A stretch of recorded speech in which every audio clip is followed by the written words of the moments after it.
Hey, what's up, guys? So today I'll be giving my initial impressions on Donkey Kong Bonanza, which is a new Nintendo Switch 2 exclusive title which will really showcase the Switch 2 hardware capabilities.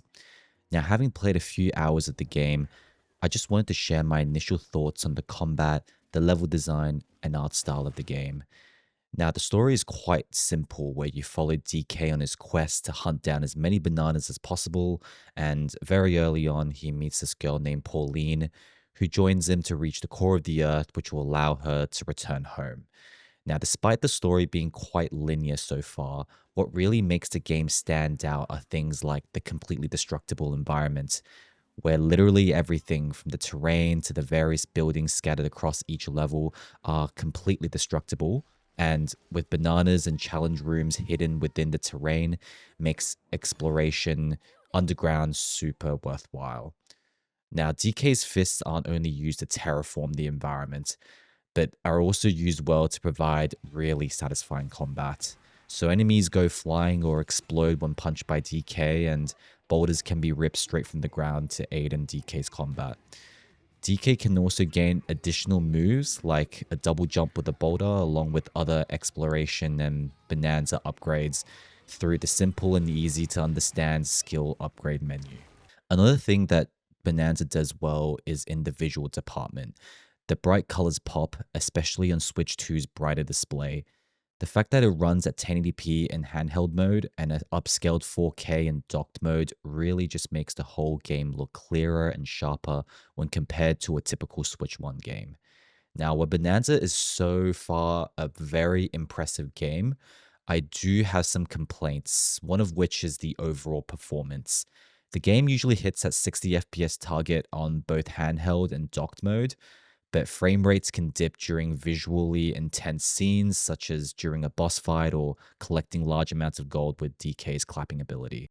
On the topic of boss fights, after completing several of the early game bosses, I have to say the moveset of all of them have been quite repetitive and similar to each other, resulting in a fight being quite predictable and fairly easy.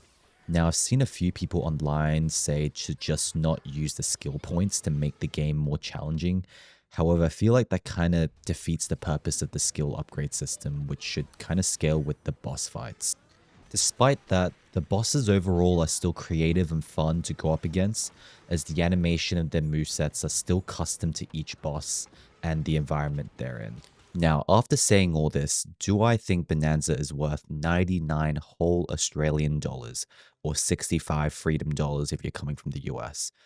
Well, judging from more the initial gameplay, yes. The combat is fun and engaging, along with the exploration of each level that is filled with items to find and mini games to complete. But this game, without buying from a discount from Amazon, which I did, is $110 outright from Nintendo, which is pretty crazy. I wouldn't know if this is classified as a AAA title, but majority, even from big companies like Bandai Namco or Sega, the game prices aren't as ridiculous as what Nintendo was pricing it at, which is $110 AUD.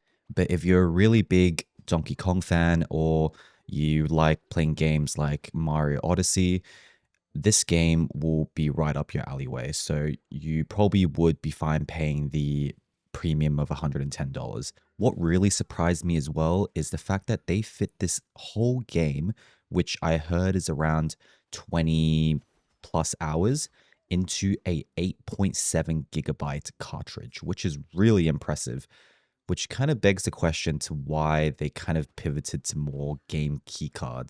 Either way, the game is fantastic so far, and if you're a fan of Nintendo first-party games, or just want a game that is action or exploration focused, Donkey Kong Bonanza should be right up your alleyway. Anyways, thanks for tuning into my first video, and I'll see you guys in the next one.